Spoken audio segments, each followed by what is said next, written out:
2026 সালে প্রথম 50টা দিন তুমি ক্যালেন্ডার থেকে ছিঁড়ে ফেলেছ। একবার বুক পেতে নিজেকে প্রশ্ন করো, জানুয়ারির 1 তারিখে যে জোশ নিয়ে শুরু করেছিলে তার কতটা আজও বেঁচে আছে? নাকি অধিকাংশ মানুষের মতো তুমিও তোমার রেজলিউশনগুলোকে ডাস্টবিনে ফেলে দিয়েছ? মনে রেখো, বছরটা কেবল শুরু হয়েছে, কিন্তু তুমি যদি এখনই না জাগো তবে ডিসেম্বর আসতে খুব বেশি দেরি নেই। 2026 সালটা কি কেবলই একটা সংখ্যা হয়ে থাকবে, নাকি তোমার বিজয়ের ইতিহাস? সিদ্ধান্ত নেওয়ার সময় এখনই। আজ আমি তোমাকে এমন 3টি শক্তিশালী ধাপের কথা বলবো যা তোমাকে এই বছরের বাকি সময়টুকুতে বাকিদের চেয়ে 10 গুণ এগিয়ে রাখবে। তুমি কি তৈরি নিজেকে বদলাতে? তবে চলো শুরু করি।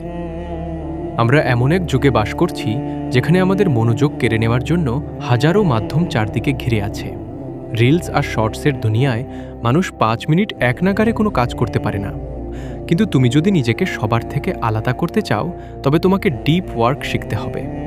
দিনে মাত্র 3 থেকে 4 ঘন্টা এমনভাবে কাজ করো যেন তোমার পাশে পৃথিবী উল্টে গেলেও তোমার নজর না নড়ে। ফোনটিকে অন্য ঘরে রেখে দাও, ইন্টারনেট বন্ধ করো এবং তোমার প্রধান লক্ষ্যের পেছনে ঝাঁপিয়ে পড়ো। অধিকাংশ মানুষ সারাদিন ব্যস্ত থাকে, কিন্তু কাজের কাজ কিছুই হয় না। তুমি যদি প্রতিদিন মাত্র 4 ঘন্টা গভীর মনোযোগ দিয়ে কাজ করো তবে তুমি 1 সপ্তাহে যা অর্জন করবে সাধারণ মানুষ তা 1 মাসেও করতে পারবে না। 2026 সালে তোমার ফোকাসই হবে তোমার সুপার পাওয়ার। 2026 সাল হলো প্রযুক্তির বছর।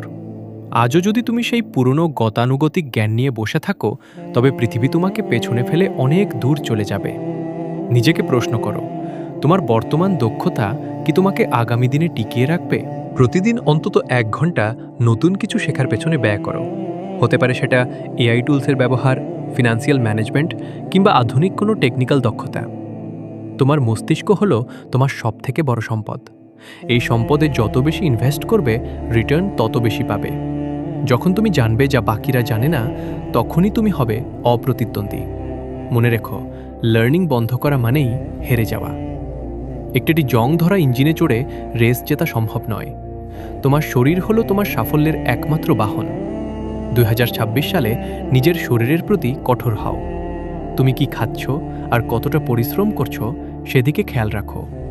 প্রতিদিন অন্তত 30 থেকে 40 মিনিট ঘাম ঝরাও। যখন তুমি শারীরিক কসরত করো তোমার শরীরে এমন কিছু হরমোন নিঃসৃত হয় যা তোমার আত্মবিশ্বাস কয়েক গুণ বাড়িয়ে দেয়। জাঙ্ক ফুড আর রাত জেগে স্ক্রোলিং করা বন্ধ করো। যখন তুমি শারীরিকভাবে ফিট থাকবে তখন তোমার কাজের গতি এমনিতেই বেড়ে যাবে। ডিসিপ্লিন বা শৃঙ্খলা মানে নিজেকে কষ্ট দেওয়া নয়, বরং নিজেকে ভালোবাসার শ্রেষ্ঠ উপায়।